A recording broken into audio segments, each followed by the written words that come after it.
Han Sen conceded and decided to oblige Xie Qing's desire. Once they exited there, they would travel to Sword Furnace Shelter together. For Han Sen to allow this, though, he had to have something in return. For Xie Qing to remain at Sword Furnace Shelter, he would have to aid Han Sen in taking down Holy Sword Shelter. After their discussion, Xie Qing remained in the lake to heal. As he did, Han Sen went off on his own to search for the treasure ahead of him. When he was feeling better, Xie Qing said he'd follow. Han Sen was initially concerned about venturing through the strange land alone, but now that he had received his new beast soul, he was more comfortable in doing so. With his current fitness, he could shapeshift and do battle for a good while before becoming exhausted. The only problem with using the Gold Raven beast soul was the fact that he could only make use of one of the skills he frequently used as a human. All he could use was arrow. When Han Sen transformed, he was essentially a fire super creature. There was a chance he might have even been stronger than Xie Qing himself. He was curious about the nature of the Gold Raven beast soul, though. The beast soul he received from the sheep was polluted, whereas this one wasn't. Han Sen guessed it might have something to do with the fire element. Han Sen got back to exploring the strange place from above, airborne. After flying for a while, he caught sight of a few creatures that looked like the sheep.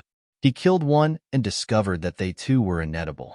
It had been a while since he saw Brother Seven, and while he held some worry for his well-being, Han Sen also wanted to find the treasure. Han Sen spent the next few days flying around, but he could find neither hide nor hair of Brother Seven or the elusive treasure that had led him down there in the first place. So he decided to return to Cow Mountain that Brother Seven had once mentioned as a potential rendezvous point. Han Sen could not find anyone there at first, but then a weird figure caught his eye. There was a cave in the distance, and a dirty person emerged from that dark hole. Brother Seven. Han Sen ran over to the man. I knew you'd be back. Brother Seven immediately placed something in Han Sen's hand. I found this in the Phoenix Eye. Take it back. What? Are you not coming back with me? Han Sen asked. I need to return to Holy Sword Emperor. I can only assume some trust has been lost between us, and I should work on restoring some of it. I could die at any second, remember? But I'm going to tell you about a certain place, and you're going to have to go there. All the intel I have gathered is there. Brother Seven repeated this statement a few times. Han Sen looked at him with admiration. Brother Seven was the sort of fellow you would not meet every day. There were many sides to his character, but all of them good. I will take down Holy Sword Shelter, just you watch. I will give you back your freedom, Han Sen said with assurance. I know you will. Brother Seven nodded with a smile. Brother Seven was feeling a jittery hope he had not felt in a long time. Come on, let's get out of this place, Brother Seven said. But Han Sen shook his head and told him, I'm waiting for someone. You should go on ahead of me. Who can you possibly be waiting for, in a place like this? Brother Seven asked, humorously. Well, it's not really a who. It's not a person, Peresi. Han Sen explained the events that had led to him encountering Xie Qing and the peculiar alliance they had forged. Brother Seven did warn him, though. He told Han Sen, you should still exercise caution around him. If he did, by chance, turn on you, you might be too weak to save yourself. And if you were unable to defeat him, I don't fancy the chances of others. I understand, Han Sen replied. Han Sen might have felt this way himself, but he had become a lot more confident in his abilities. If Xie Qing did try something, he was sure he could respond to the threat appropriately. Still, Han Sen kept the precautionary words of Brother Seven in mind. It was only wise to stay on one's toes. After all, Han Sen's power mostly came from external forces. His actual fitness level was far below what he would have liked. Han Sen waited a few more days, and eventually, Xie Qing came to meet him at the exit to that place. My Emperor, did you find the treasure you sought? Han Sen asked. No, and I give in for now. I have no idea where that blasted turkey kept their belongings. Xie Qing then eyed Han Sen suspiciously before asking, and what about you? Did you find something? Han Sen shook his head and said, no, but I fear for my shelter. Han Sen did not care if Xie Qing believed him, because technically he had not lied. He didn't find anything. Brother Seven had just given him something. It was a gold card, shaped like an arrow. There was a phoenix on the front and a woman's face on the back. Han Sen had never seen Phoenix Emperor before, so the spirit's appearance was always up for debate. While the initial assumption might have been that it was a man, it could very well have been a woman. And now, Han Sen suspected it was, and the image of the woman's face might have actually been a representation of the elusive Phoenix Emperor. Aside from that, Han Sen had also received another treasure, one that had presented itself to him. It was the weird fish bird, and it had yet to leave Han Sen alone. It insisted on following him, in continued admiration for his phoenix sword. Either Xie King believed Han Sen or he didn't actually care, but whatever the case may have been, he did not ask again. Currently, he was keen to see Han Sen's shelter and meet the other humans that were said to be there. Han Sen brought Xie King there, just as he had promised. He also made sure to warn Lin He and his people to be respectful and avoid doing anything that might infuriate the man. Xie King had promised Han Sen he wouldn't hurt anyone, but who knew what he might do in a fit of wall-punching rage. Xie King observed the people of the shelter with keen interest, and he was particularly fascinated with their clothing. Over and over, he made requests for Han Sen to show him items that humans frequently made use of. Han Sen left Xie King in the shelter and returned to the Alliance. Xie King had said that he wanted to read some human books, and while Han Sen was happy to oblige, he didn't have any books he could give the spirit. After all, Han Sen could not risk leaking important human information. The deal was still in place, too, in which Xie King would help Han Sen eliminate Holy Sword Emperor and conquer Holy Sword Shelter. So, by giving Xie King books as requested, Han Sen thought he'd be in a better mood to assist. Han Sen tuned into a TV show discussing classic books and composed a list from that. Then, Han Sen purchased a number of the books, in physical format, and placed them in a box to give to Xie King.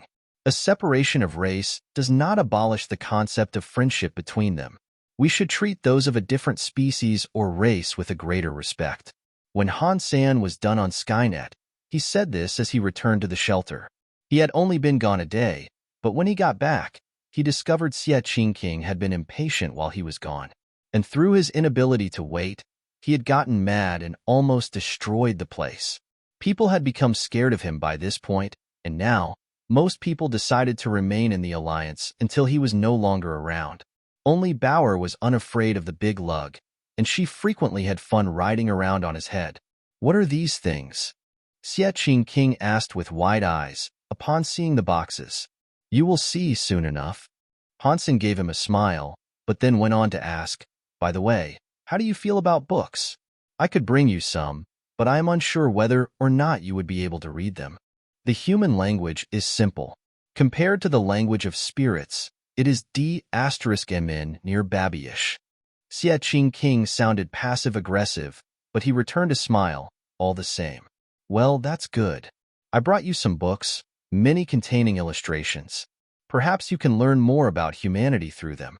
Humans make excellent storytellers. Han Sen pushed the box to Xie King and said, and that's what's in the box. Loads of such books. I can bring you others if you don't like them, too. Okay. Xie King was appreciative, and he did like Han Sen quite a bit. I am also going to prepare some human food for you. And I've actually brought a variety of snacks with me for you to try, as well. Snacks are a staple of our culture. Han Sen then presented a number of snacks and laid them out for Xie King. Xie King thought there was much to like about the human race, and they were composed of good people. Or at least, even if the others seemed weak, Han Sen was decent. Han Sen had also requested the delivery of a sofa so Xie King could be more comfortable. And while the spirit relaxed, Han Sen got to cooking up a storm. Compared to spirits, he was a master chef. His cooking skills were near enough divine. Of course, the primary reason for spirits' lack of interest in food was the fact that they did not have to eat. All they ever ate were fruits that proved beneficial to their development. You don't have to cook. I don't eat. Just bring me more books, Xie King said, after finishing all the books that he had just been given. But I have to cook you something. Fine dining is a cornerstone of human tradition. Cooking for others, or relishing the cooking of others, is incredibly important. So, you must try the food I am preparing, Han Sen explained. All right then. After agreeing, Xie King watched Bauer open a bag of chips. Curious, he did the same. As Han Sen continued to cook, Xie King developed a fondness for the chips he had just consumed. A door to a new world had opened before Xie King. Han Sen, in the meantime, occupied his mind with a plan of attack for how he'd deal with Holy Sword Shelter. For as long as that place remained active and controlled by Holy Sword Emperor, he would not feel safe. Suddenly, Yi Yanran kallade Han Sen. When are you coming back? Han Sen asked her. And to this, Ji Yanran said, I don't think I can. Not for a long while, leastways. Our discussions with the Shura are still ongoing, and we've just been talking about investigating a bunch of new crystallizer ruins that have been discovered. You're cooperating with the Shura? Han Sen was quite shocked to hear this. The truce was still active, but he had thought that the tensions were still quite high. He never would have thought that relations with the Shura would have advanced enough to allow a joint archaeology project with them. But Ji Yanran explained, in some places, the aid of the Shura is imperative. We need them. But you are only just an evolver. Why are you leading? Han Sen frov ned. They picked me. Ji Yanran smiled and then went on to say, to them, I'm pretty much a princess. They sent a royal Shura prince to escort me, so it's not as if I could have declined their request. There's a royal Shura with you? Han Sen's face became dour. Don't worry. Human surpassers are also coming with me, Ji Yanran said, to alleviate his concerns. I'm coming with you, Han Sen swiftly said. But Ji Yanran responded, the people going with me have opened 8 of their gene locks. And that aside, only 16 people can go. There'll be 8 humans and 8 Shuras. I don't care. I'm coming with you. Ji Yanran wished to continue their talk, but Han Sen hung up. He then went to contact Ji Ruajin. Why are you letting your daughter go to a place so dangerous? Han Sen said, his voice clearly upset. This is an important matter of the alliance, and it is a privilege for my daughter to do this, Ji Ruajin explained. She is my wife, too, remember? Shouldn't I have a say in this? Han Sen did not wait for a response and immediately went on to say, if you want her to go so badly, I'm going with her. 8 people is the max. I'm sorry, but we already have the best available people going, Ji Ruajin said with a frown. You can either let me go, or I take her away from there. Han Sen was firm in his stance on the matter. The Shura agreed that Han Sen could take the place of one other human member on one condition. He would have to defeat the Shura leader to prove himself. We can pick whoever we want to go, so why should we require their permission now? Han Sen frowned upon hearing the terms for his acceptance. We are cooperating with the Shura. We need to take their views into consideration and deal with the entire matter responsibly. Things were settled, but it was you who wanted to change what we had already established. It is only fair for them to make a request in exchange, Ji Ruajin explained. Fair enough, Han Sen said. Han Sen knew there was a limit to the number of people who could go, and there was a certain requirement of strength needed to be shown for going. Only surpassers were able to go. Only they possessed the minimum requirement of strength, and the maximum also. Demigods were considered too powerful and were forbidden from entry. For the Shura, only fighters of the 3rd rank could go. Any higher than the 3rd rank would also be deemed too powerful. At the 3rd rank, they would have a fitness of around the 2000 mark on the human scale. This was actually a little higher than the humans who were going, though, where the average sat at around 1800. But with that being said, humans had advantages elsewhere, which helped level the playing field. Unlike the Shura, humans could open gene locks and wield elements and hyper-geno arts. The Shura had to rely on raw physical strength. Han Sen took a spaceship to Tans for the fight that would determine whether or not he could accompany the expedition. He knew full well who his opponent was going to be, as Ji Ruajin made sure to give Han Sen all the details. While he wasn't fond of the way Han Sen was forcing his way in, he didn't want him to get hurt or go in without a clue of what he was going up against. His opponent's name was Yu Tuashan.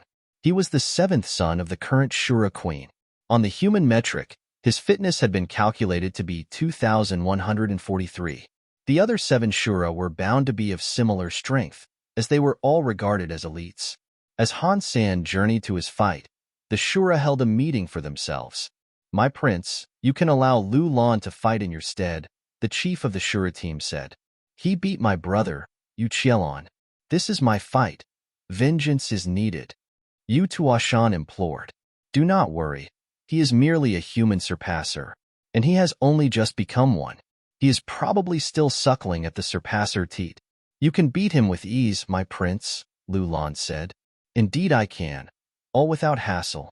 His power is nowhere near the strength of a third-rank fighter of ours. No one believed Han Sen could beat Yu Tuashan.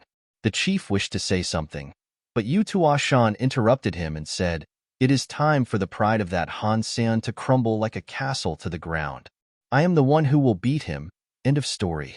The chief tried to say nothing more, as he pretty much agreed with Yu Tuashan.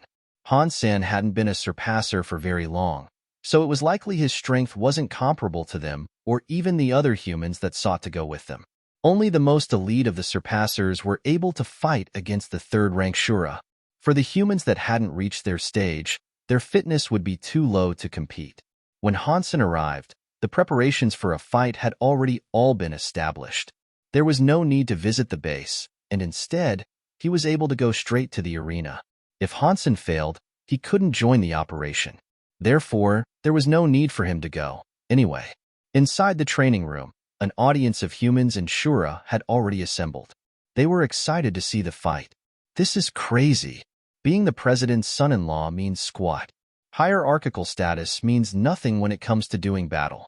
I mean, how many gene locks could this kid have unlocked in the little amount of time he has actually been in the third god's sanctuary? An old man frowned. Not even the humans sounded pleased with the circumstances that brought about this fight and the possibilities of what might happen during it. Teacher Zhao, you shouldn't say something like that. Age and time spent somewhere do not always correlate to strength. If that was true, you should be the strongest man here, you old geezer. You're 100 years old, aren't you? A middle-aged man said. Ji Hailon, Professor Bai is the strongest. But Han Sen has only been there for a year. How many gene locks can you realistically expect him to have been able to open? If he makes it onto the team, he'll just be someone else you'll have to babysit, Zhao Yonghua said. Ji Hailon laughed in response, saying, Keep any opinions and questions of your own to yourself, where they belong. We can take care of ourselves, so just mind your own business. If Han Sen can't beat the Shura down there, he'll most likely be killed. He'll be dead before we ever even have to babysit him. Professor Bai then stopped them and said, Stop it, you two. These aren't matters for you to concern yourselves with. Keep your attention on your own missions. The Shura looked more excited than the humans did, this time. They leveled up quickly, and they could achieve their third rank before the age of 40. Compared to the humans, they were quite young. Lian Chan, what are you doing? Lu Lan asked, watching another Shura woman use her communicator. I am streaming the fight, Lian Chan responded. Put it away. If the chief sees you, it'll be bad, Lu Lan said. The prince is going to win, that much is obvious. It's only fair that the rest of our people get the opportunity to see how cool he is, Lian Chan said as she continued to adjust her camera's position to capture the entire arena. Lian Chan was from a big royal family of the Shura, and she was of a lineage that had many Shura kings in the past. Even though the Yu family was in charge now, she and her family still possessed a great deal of influence. Lu Lan didn't think there was a need to stream, but he wasn't too concerned about her desire to. Allowing the Shura to watch a guaranteed victory would be an excellent morale boost that the people of the Shura sorely needed. Lian Chan is streaming. But that place doesn't look remotely Shura. There are human artifacts everywhere. That's because it is a human place. I wonder what my goddess is doing there. Say something, my goddess. What is this place you have gone to? It looks like a fighting arena. Are humans going to fight us again? Whoa, is that Yu Tuashan? Who is his opponent, I wonder? Really? Yu Tuashan is there? Who is stupid enough to challenge him? Look, a human has gone up as his opponent. He looks a bit young, though, doesn't he? Why are they putting some kid up against Yu Tuashan? I hope they don't get mad when this child gets beaten to death. Ha ha ha. Everyone believed Han Sen was too young to stand a chance. After all the years spent fighting humans, they had learned a lot. Due to the advent of sanctuaries, humans became stronger the older they got. Someone who was that young was typically quite weak. Lian Chan did not want the chief to find out she was streaming, so she stayed silent with the camera positioned just right. Han Sen, who was now on stage, looked at Yu Tuashan. Just as the intel stated, he had a muscular body that was complemented by purple eyes that glared wildly. The purple horns protruding from his forehead were another confirmation that he was royal. Shura dictated royalty differently than humans did. The Shura monarchy was not based on lineage, and the heirs of a king would not always ascend the throne following their passing. It was possible for any Shura to become king, but they had to prove themselves as the most powerful of their kind, bar none. The Shura were so strong because of their culture, which revolved around fighting. Han Sen and Yu Tuashan eyed each other from opposite ends of the arena. The Shura disdained humans, and it was no different for Yu Tuashan. Unlike many of the others, however, he would not underestimate an opponent. Yu Tuashan observed Han Sen carefully, placing much faith in what his eyes and gut instincts were telling him. It was very much the same way for Han Sen. After giving him a good look, Yu Tuashan could detect an aura of some power in his rival. His caution was appropriate. Han Sen's eyes were calm and full of confidence. It was a common look for him, but the Shura believed there were generally only two reasons why an opponent would appear this way. First, Han Sen could be a reckless character, uncaring for who he fought against. Or secondly, Han Sen was confident in his own power after a careful examination of Yu Tuashan himself. Yu Tuashan did not think the president of the alliance would allow his daughter to marry someone so reckless, so Han Sen had to possess some amount of power. Still, he wasn't afraid. Yu Tuashan was firm in the belief he'd win, and that hadn't changed. But his excitement had increased, learning his opponent wasn't going to be a total wimp. "I am Han Senator, please go easy on me," Han Sen said. If Han Sen won, they'd have to go exploring the crystallizer ruins together. Having an enemy for a companion on such a venture would be pointless. The Shura were still lacking in understanding for the subtleties and undertones of human emotions, though. They simply believed Han Sen was afraid. The fact he was just being polite never crossed their minds. Humans are so lame. Is that kid scared already? Has he peed himself yet? Haha, can you blame him? Our prince is far too powerful. Humans can be tricksy, you know? Perhaps the boy is trying to lull the prince into a false sense of security by presenting himself as a weak child. Whatever their opinion of Han Sen was, it was in some capacity bad. Humans have been known to fake things before, Lian Chan said. The beliefs and traditions of the Shura and humanity could not be more different, so right now, it really was difficult for the Shura to believe Han Sen was just being polite. "I know what you're doing, but I'm not going to hold back," Yu Tuashan said, staring at Han Sen with his bloodthirsty eyes.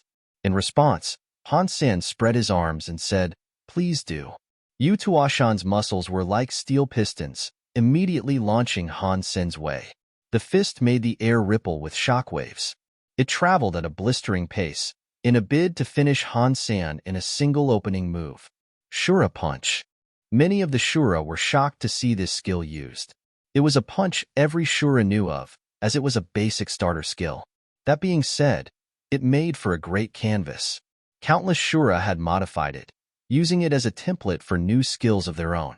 It was nothing entirely special, but it was solid. It couldn't be knocked, really. Its simplicity was reflected in its appearance, but that's not to say it looked fragile or weak in any way. Han Sen hit back with Sonic Thunder Punch.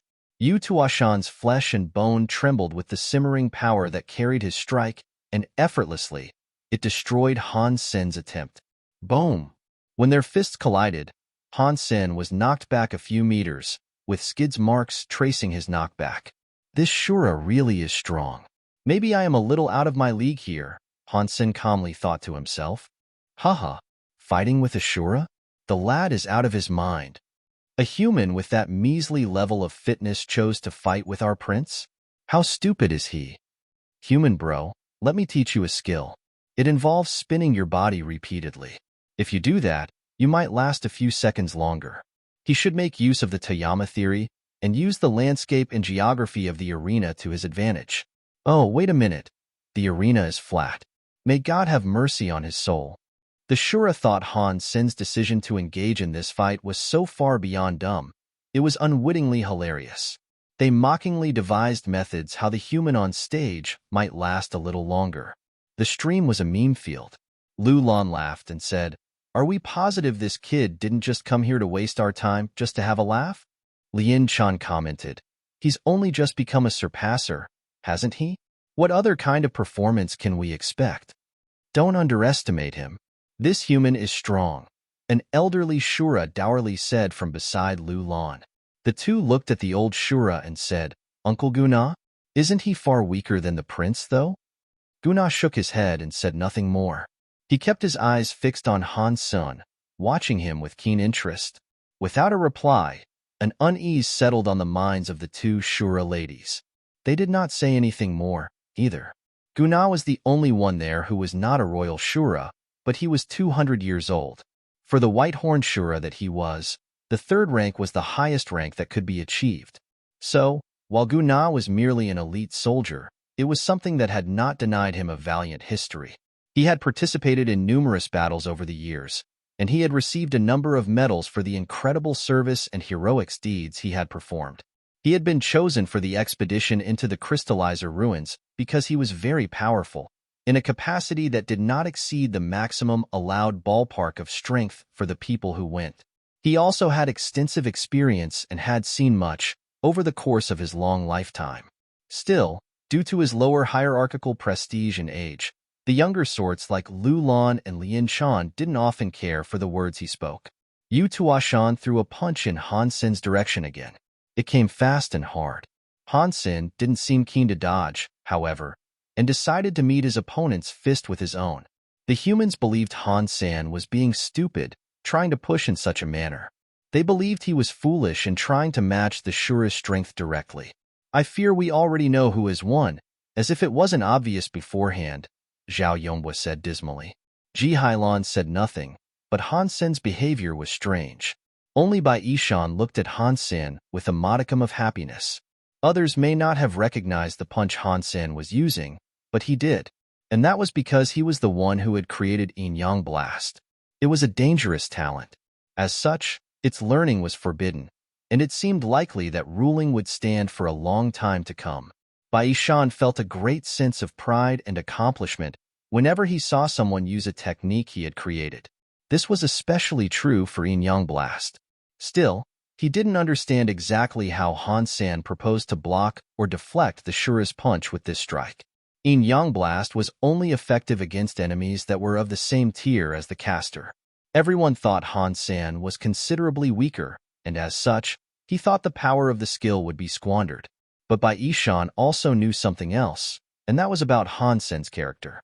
He knew Han Sen was a highly proficient fighter, and his head was always screwed on correctly. Han Sen wouldn't do anything that might result in his loss, so he put the doubts out of his mind and waited for what was to unfold. He wanted to see how far the skill could go. When the moment of collision came, Han Sen's fist opened up to reveal his palm. In a split second, he changed his method of attack to grab Yu Tuashan's fist. To the onlookers, it seemed like a pointless change. The general assumption was that fists were always stronger than palms. Yu Tuashan believed Han Sen had underestimated him snidely, so he resolved to hit his opponent even harder. But when the fist came into contact with the palm, everyone was shocked. There was no noise. It was as if the force of Yu Tuashan's incoming fist had simply refused to exist and had cancelled itself. There Han Sen stood, with his fingers wrapped around the Shura's fist firmly. And then, with a slight movement, Yu Tuashan's entire body was cast away like a doll. Boom! Yu Tuashan's body was thrown through the reinforced glass that separated the stage from the audience and crashed into a few chairs. Everyone was shocked, unable to believe what had just happened. The way the Shura had been tossed away seemed so very easy and light, as if he was no heavier than a crumpled piece of paper to Han Sen. Lien Chan's eyes were wide open in bewilderment. The viewers of the stream had all gone quiet, and an unsettling silence began to choke the viewers both online and offline. Their all-powerful prince had been chucked away by a human. In the aftermath of such a shock, not one word was spoken or typed. Awesome! Bai Yishan was the one to break the gripping quiet, and he sounded far happier now than he did whenever he won fights of his own. But Bai Yishan wasn't just happy over Han Sen's victory, he was overjoyed in seeing that the skill he had developed could be dexterous enough to overcome and defeat Ashura. What Han Sen had just performed was not exactly like Bai Yishan's Yin-Yang Blast. It was a modified variant which employed twists Han Sen had decided to incorporate himself. One new component was a simulation of Bauer's energy flow. Yu Tuashan's punch was supposed to hold the power of a bulldozer, which should have annihilated his opponent. And in essence, it was. Through a simulation of Bauer's energy, Han Sen was able to absorb all of the strength the Shura had put into his strike and reverse it. It was very promptly returned to the sender. Still, this should have come as no surprise. After all, the skill was based on Yin-Yang Blast. The Royal Shura was strong, and he hadn't been wholly defeated yet. After crashing into the audience, he stopped for a moment to get a sense of what had happened, and then immediately hopped back into the arena. Since I was thrown off the stage, does that result in an immediate victory for you? Yu Tuashan asked, with surprising decency. Yu Tuashan did not believe he had lost, and he believed he had somehow been tricked by Han Sen, and the window for this to occur was through his own recklessness and underestimation of his opponent. Being a prince of the Shura, there were certain behavioral standards he had to uphold. So, before striking again and resuming the fight he did not believe he had lost, he had to ask Han Sen's permission first. Everyone then looked at Han Sen to see what response he'd give. The judge wished to declare that leaving the arena should have made the Shura forfeit, but these circumstances were more than unexpected, and so he hesitated. Of course not, Han Sen answered. The Shura all felt relieved. It would have been far too embarrassing for them if Yu Tuashan was to lose in such a way. At the very least, this Han Sen fellow is quite honorable, Lu Lan said. Yes, but our prince needs to be more careful henceforth. Even if that doesn't count as losing, it was still an ugly and embarrassing thing to witness, Lian Chan said. In the stream, others were feeling relieved, as well. But their confidence in victory had most certainly been sapped by some degree. This guy is strange. The prince needs to be careful. He has some balls, though. I'm surprised they're not weighing him down. Tricks and nothing more. The prince, being wise to them now, should have no problem defeating that human. Beat him, my prince. Many of the Shura watched intently, as did a number of humans who had tuned into the same stream. Everywhere, there was a sudden surge of excitement for this battle. Also tuning into the stream were peacekeepers of the planet, who had previously been stationed there to ensure nothing ill came from any flared tempers between visiting humans and the Shura that originally inhabited the place. Zhou Ping had been on the planet for many years, and in that time, he had dealt with a tally of negotiations higher than he could count. He had also been the victim of constant bullying and disrespect by the Shura. The planet was Shura territory, after all. As such, he knew he should have expected less than favorable treatment. The only thing that ever brought a smile to his face was seeing a Shura lose to a human in some capacity. Needless to say, the stream was quite thrilling to watch. Humans always had to appear intimidating to be successful in negotiations. But now, with the truce in play, their days on the planet had actually become more difficult. When Zhou Ping had nothing to do, he'd often watch the streams of beautiful Shura women. Lian Chan was a beautiful and powerful royal, and the source of many men's fantasies. On this day, when she began streaming, Zhou Ping tuned in to watch. There, he saw Yu Tuashan engaged in a fight with a human. Immediately, he recognized the human on screen was Han Sen, and so he called for all his workmates to gather and watch the fight alongside him. When Yu Tuashan was thrown away, the boisterous Shura all fell silent and the stream was dead. Zhou Ping and his crowd, though, were the complete opposite. They felt immeasurable excitement. Awesome! Zhou Ping exclaimed. Although they were not formally acquainted with one another, they felt a great pride in watching Han Sen do what he did. Overall, what they felt was strange, and it was a feeling that only came from circumstances in which a triumph was achievable against all odds, or if you were hopelessly outnumbered. Wait a minute. Why is he giving up his chance of a guaranteed victory? An officer did not understand Han Sen's decision to give the Shura prince another chance. If he stops fighting now, he will have just won the match. The Shura would not believe it to have been a fair fight, or a victory for Han Sen brought on through actual battle. a white-haired officer explained. Then, he went on to say, if Han Sen carries on fighting and can keep up a similar performance, he will be admired all the more. But if... A younger officer tried to speak, but his words immediately dropped into miserable silence. His meaning was clear to all there, however. They were worried Han Sen might not be able to engineer another win. Han Sen was too young, they thought. Many humans could beat high-level Shura, but they were all far older than he was. At the same age, it was far more difficult for a human to triumph in such fights. For someone as young as Han Sen, it was nigh impossible. If Han Sen gave up his chance of victory now, could he do it again? The elderly officer said, if a victory was achieved through luck, and it was perceived that way, it'd reflect worse on the person than if they were to simply lose. Understanding his actions more, the officers all looked at Han Sen with greater admiration. In unison, they said, what a lad! We need more humans like him. Zhou Ping looked at Han Senator. He and the others agreed with what the old officer had told them, but they really did not want the human competitor to lose. Yu Tuashan looked at his opponent and said, I must say I never expected to encounter a human as honorable as you. Our culture is richer than you might think. We're not all composed of heartless rabble. Maybe when this is through, you can consider trying to learn more about us. Han Sen was not fond of this compliment, as it suggested something quite sour. Let's strike. Yu Tuashan's muscles suddenly rippled and exploded with a number of green, pulsating veins. The muscles now looked like steel cannons, and the Shura's once pretty face looked hideous and demonic. If he's transforming now, he must only now be preparing to fight for real. This time, he means business, Ji Hailan said, with a frown. Desperate times call for desperate measures, Zhao Yongbui said.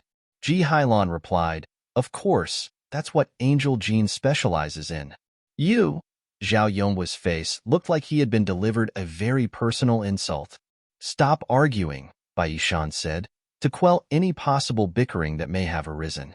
Back in the arena, Han Sen watched Yu Tuashan transform but remained unfazed. He stayed motionless. After the transformation, he noticed Yu Tuashan's life force had increased considerably. The prince was now of much greater strength than Han Sen. And again, he was unfazed. Raw strength was not absolute, and it was only one component of the art of combat. Han Sen had more than a few tricks up his sleeve, ready to deal with this simple, brutish threat. Yu Tuashan was not as strong as a king spirit of the third god's sanctuary. When it came to fitness, Han Sen was lacking against king spirits too. But his skills and abilities were, for all intents and purposes, just as strong. Yu Tuashan believed Han Sen was weak, but the truth was the opposite, and Han Sen knew it. Raw power wasn't the end-all. Han Sen had been fortunate, though. His experiences during his time in the sanctuaries had led to him having 9 open gene locks at a fitness level that was believed to be almost impossible. No one had ever achieved what he had done before. Yu Tuashan noticed Han Sen wasn't moving an inch, so he took the opportunity to strike. As if his arm was a blade, he swung it towards his despised opponent. He was using Shura Slash this time, wanting to ensure he ended the fight now and avoided allowing any more unfortunate mishaps to occur. Yu Tuashan's hands were like metal cannonballs, nearing Han Sen at a frightening pace with the plain desire to break him. Ah, that is the prince we all know and love. Witness the power, people. If Han Sen even thinks of blocking those fists, he can say goodbye to his hands. Lien Chan's smug attitude had returned. This was partially true for all the Shura now. Excitement and fervor had returned to them in spades, which made Zhou Ping worry quite a bit. Shura Slash was devastating against most humans who were unfortunate enough to be at the receiving end of it. While it appeared fairly ordinary, the power it delivered was more frightening than any weapon. Yu Tuashan had reached the zenith of what was possible with this skill. He had mastered it, well and truly, and it would bring ruin to any human that sought to withstand it, or so it was believed. Everyone thought Han Sen would dodge the strike, but just like before, Han Sen reached out his hand and attempted to grab his opponent's fist. Fool! Lu Lan said. The Shura who watched the stream yelled in delight. But Han Sen was successful. He grabbed Yu Tuashan's hand, and the metallic cannonballs were brought to an abrupt stop. His hands were like pythons, and following the stop, Han Sen lifted Yu Tuashan into the air and threw him down on the ground. Boom! Han Sen walked forward and grabbed the Shura by the waist, pile-driving him into the ruined floor of the arena. Roar! Yu Tuashan raged like a monster. He leapt to his feet and ran towards Han Sen. Boom! Han Sen sidestepped, grabbed the Shura's arm, and suplexed him into the ground. The third-rank Shura prince's nose snapped. Given a breath, Yu Tuashan got back to his feet and tried to madly attack Han Sen once again. But it was like they were stuck in a loop, because the same thing started to happen over and over. The prince would be thrown to the ground by Han Sen's mountain-strong muscles, before leaping up to try again and falling prey to the same parry. Everyone was quiet. There was no booing, and neither was there any thunderous applause. There was just silence. It was incredibly difficult to fathom what their eyes were relaying to them. They were now actually witnessing Han Sen bully a Shura prince. Boom! Boom! Boom! Despite the countless times he was thrown to the ground, Yu Tuashan refused to concede. And eventually, he was spending more time on the ground than on his feet. Yu Tuashan's hard body was as flimsy as an old dishcloth now. It was a horrifying scene, one that nearly petrified all those who watched. "Turn off the stream," Lu Lan quickly said. Lien Chan agreed.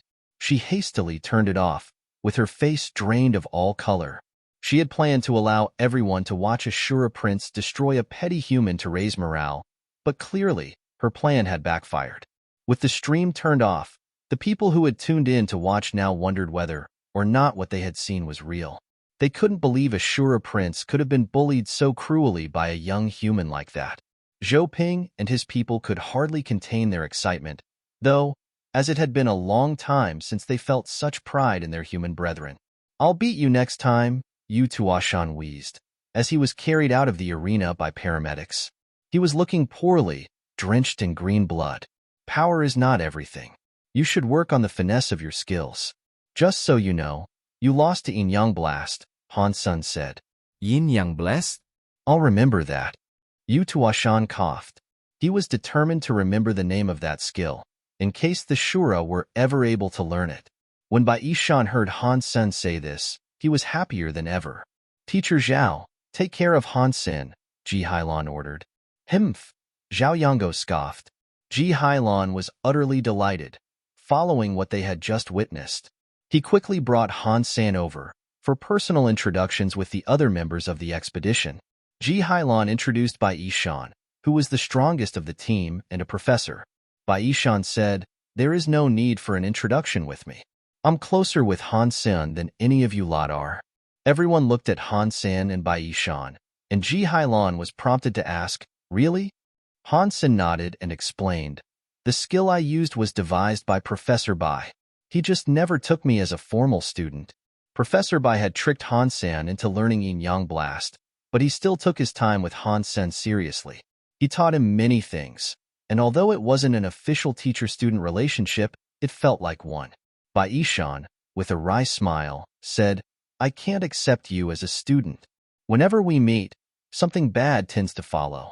Many of my St. Hall licenses were taken by you, after all." Ji Yanran was the official team leader, but Bai Yishan was the authoritative figure amongst them. Ji Hailan was more than glad their relationship was this good. When the introductions were over, someone came over to ask about Yin Yang Blast. They were shocked, learning Han Sen was able to defeat the Shura prince by using it. If Han Sen had created it, they wouldn't have asked him to learn it, out of respect. But they had now learned that Professor Bai had invented it, and as such, they were keen to ask about it. They all believed it should have been on sale in the St. Hall. Who wouldn't want a hyper-geno art that powerful, right? But Bai Yishan explained that it had been banned. Han Sen was just fortunate enough to learn the skill before it was forbidden. This disappointed everyone. While it was good to learn more about Han Sen's technique in beating the Shura prince, it was pointless if there was no chance of them ever being able to do the same. Someone then started to wonder what it might take for the skill to get unbanned. Bai Yishan had helped out Han Sen a good deal, so if there was anything Han Sen could do to return the favor, he would have jumped at the chance. And if there was indeed a way to get Yin Yang Blast unbanned, Han Sen would have relished the chance of making this happen. With Bai Yishan there, though, there was no need for him to explain to the crowd why the skill was as powerful as it was. If anyone asked, Han Sen could just tell them, "You want to know why? Unban the skill, and you can find out." With Bai Yishan there to explain the skill's intricacies, everyone's desire to learn this skill only continued to increase. Still, Han Sen was being misleading. The reason Yin Yang Blast had been so useful in defeating the Shura Prince was due to Han Sen's simulation of Baoer's energy flow. Without that, even Yin Yang Blast wouldn't have stood against the might of Yu Tuashan. The close-quarter combat skills of the Shura were incredible. Using Yin Yang Blast the way Han Sen had would fail for all the others. After Yu Tuashan was healed, they all went off to the crystallizer ruins as planned. But the word of their battle spread quickly throughout the alliance. Zhou Ping had made sure to record the stream, and he distributed the highlights of the fight to his close friends in the alliance. He hadn't wished for it to be widely distributed, but the fight was so amazing, his friends couldn't help but share it as much as they could. It didn't take long at all for it to go viral. And what made it even more sensational was the fact that it had originally been recorded by a Shura and had leaked from a stream in Shura territory. Because of confidentiality agreements, humans weren't supposed to leak this. But someone had the balls to, and once it was uploaded to Skynet, there was no chance of recovering it. Needless to say, everyone in the Alliance was shocked. The two fighters in the video were recognizable, too. The human, in particular. That was Han Sen, and most people were familiar with him. What made the video so shocking was Han Sen's age, not just his already prestigious identity. A young human had beaten a third-rank Shura. It was all so very glorious. Han Sen's reputation was now even higher than a number of demigods. He was given a new nickname, the strongest genius in the Alliance.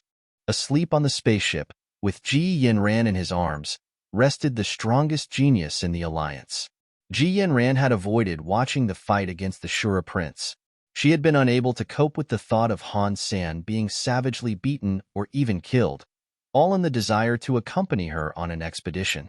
She waited outside until news of what had occurred was known. A wave of relief unlike any other washed over her upon hearing about Han Sen's victory. He had to have been tired, though. It was now morning, but Han Sen was still fast asleep. Still, in space, there was no day or night cycle. Therefore, it did not matter what time he chose to wake up. All of a sudden, though, Han Sen felt an itch. He scratched it away, but it returned to plague his nose. Han Sen's sneeze woke him from his slumber. He discovered a green unicorn beetle had climbed onto his face and had almost scrambled up into his nostrils. Han Sen pulled it away and put the familiar beetle down on the bed. Han Sen had received this beetle from a crystallizer ruin long ago. He'd had it for a very long time, but there was nothing special about it he could tell. It was a strange creature, though. In the years Han Sen had kept it, it hadn't had to drink or eat at all. It had remained the exact same, as it was the first day Han Sen came into ownership of the insect. There was one other curious aspect to the beetle. Han Sen had discovered that, if left alone without interaction for a long time, the beetle would begin to appear lazy and lifeless. And it was during this state that the creature's colors would also begin to fade, or at least lessen and dim.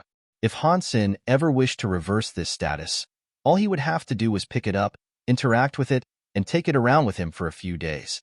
These peculiar aspects aside, for all intents and purposes, the beetle was a lame creature that provided no obvious benefit. Or at least that was how it appeared, as Han Sen was still of the belief it was special and it had a purpose. Whatever that purpose was, he just hadn't been made privy to it yet, he thought.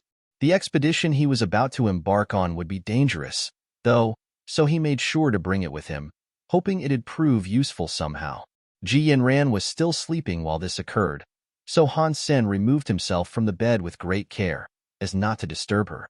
Suddenly, the green plating of the beetle looked strange.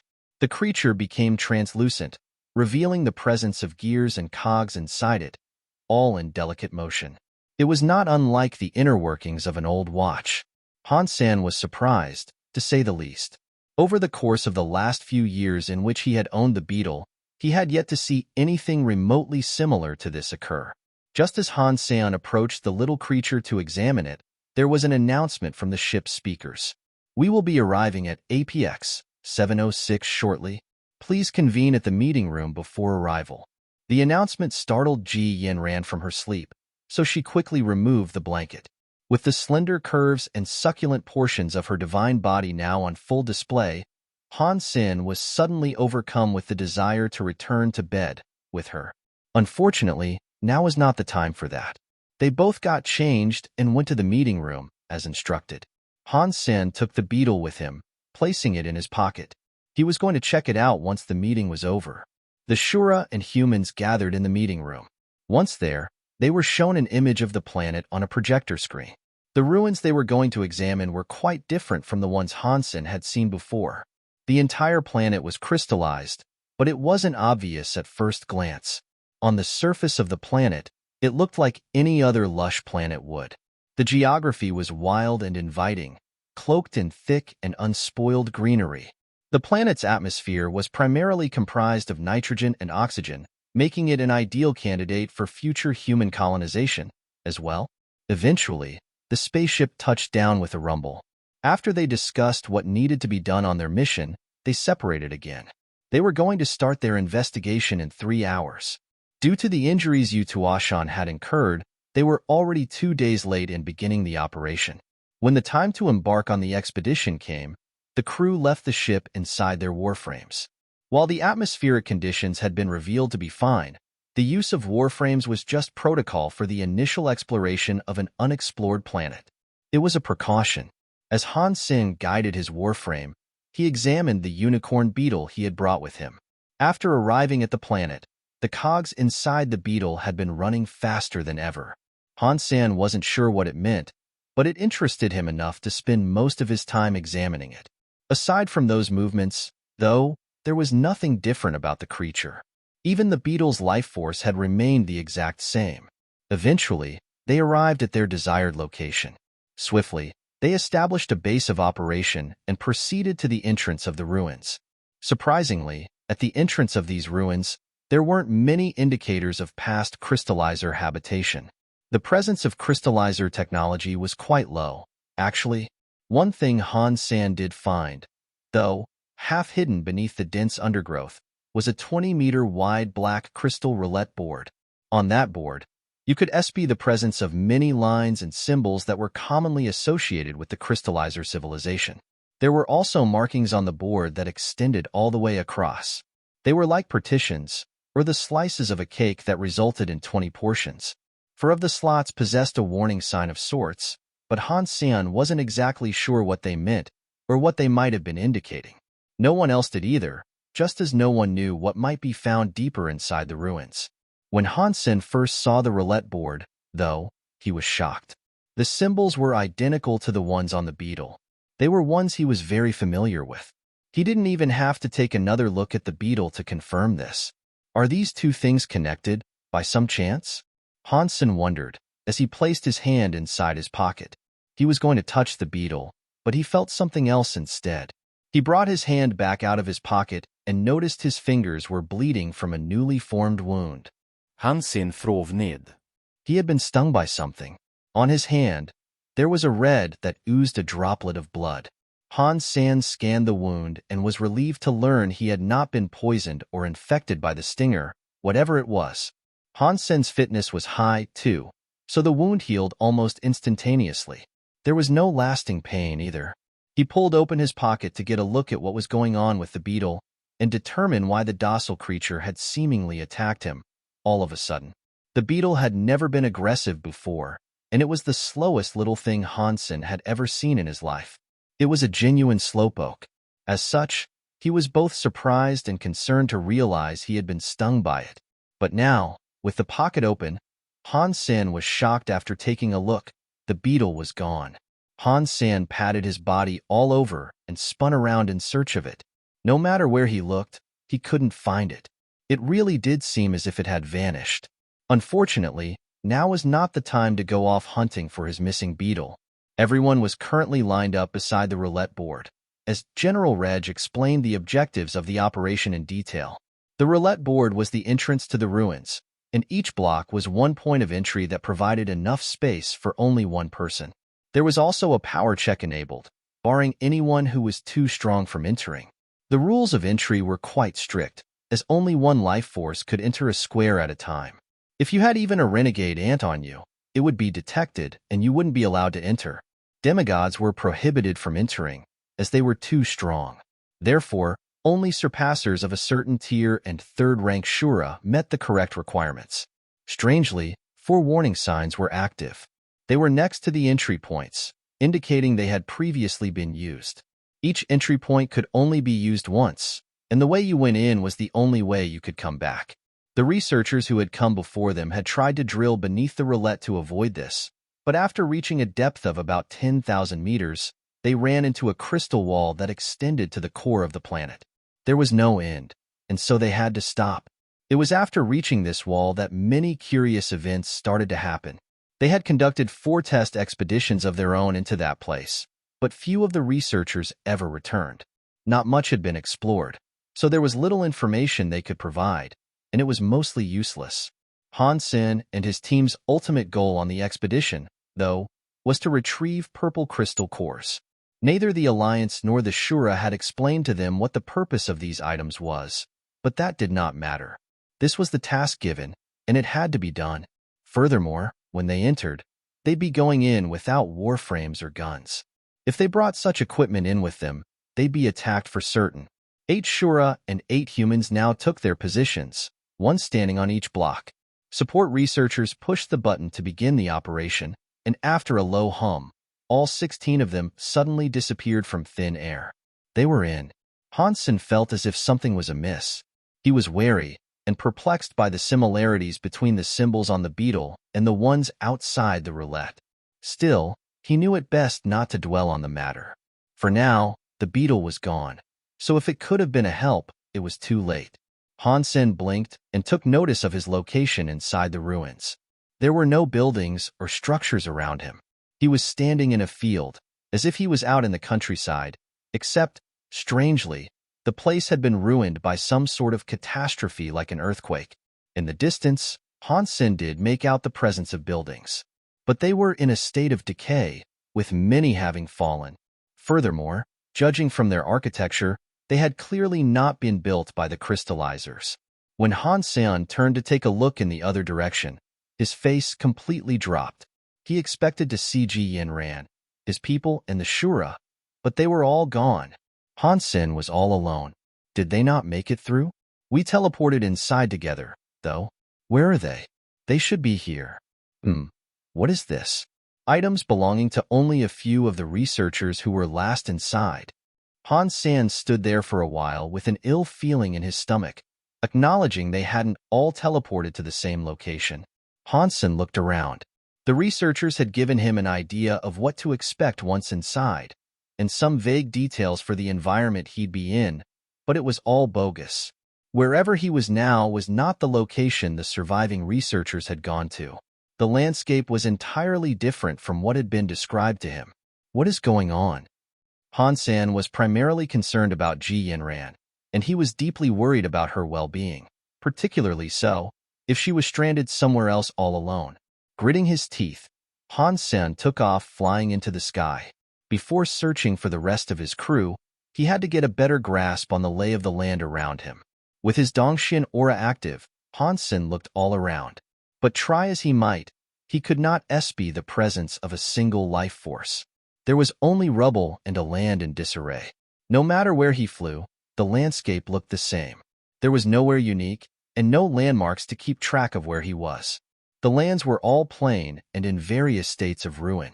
Han Sen frowned, not even sure which direction he should be going in. As Han Sen wondered, he suddenly heard a strange noise sound from an old ruin nearby. It was very weird, similar to the sound one would make when using fingers to break an egg. Han Sen looked in the direction of the noise and saw some green water leaking from the ruin. Looking closer, though, Han Sen noticed that it was not water. It was a stream of green beetles. There were countless numbers of them, all coming for Han Sen. What is this? Han Sen watched them with interest. They were practically the same as his beetle, just smaller. But there was another difference. They didn't have any symbols on their backs. In Han Sen's daze of wonder, the beetles drew nearer and nearer. When they were right before him, they parted and went around Han's senator. Fortunately, He was not a target of any ire they might have possessed. Han Sen was not sure what they were after, but the beetles continued to gather around him, forming a path that led to the old city ruins. The unicorn beetles then assumed a posture to suggest they were kowtowing before him. Han Sen was taken aback by the gesture. He looked down at the bugs all around him and asked, "Can you guys hear me?" There was no response, and while Han Sen looked at them all in confusion, a beetle leaped into flight and hovered before him. It made a queer noise before turning around and flying off towards the old, decayed city. Han Sen continued to stand still, unsure of what was going on. After a while, that same beetle returned and started to fly around him. From what he could tell, this was the beetle's way of telling him to hurry up. Han Sen nibbled his lips and decided to follow it. Since he was there, he thought he might as well poke about the old city and see what he could find.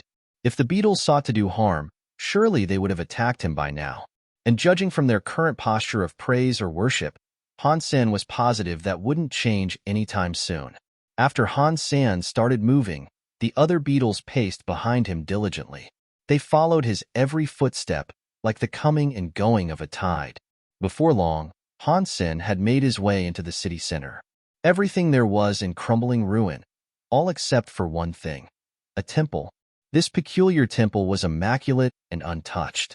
The flying beetle landed on the temple stairs and made a noise to Han Sen, indicating he should continue following it and go inside. Han Sen scaled the stairs, but the beetles did not follow. They all knelt as he ascended and looked exuberantly happy. Han Sen summoned beast soul armor, pushed open the door to the temple, and stepped inside. The place was old, and dust caked each and every surface. The temple was devoid of statues, but there were a few dings about. Curiously, they were all empty. As Han Sen looked into a corner of the temple, he was shocked to find a crystal vase there.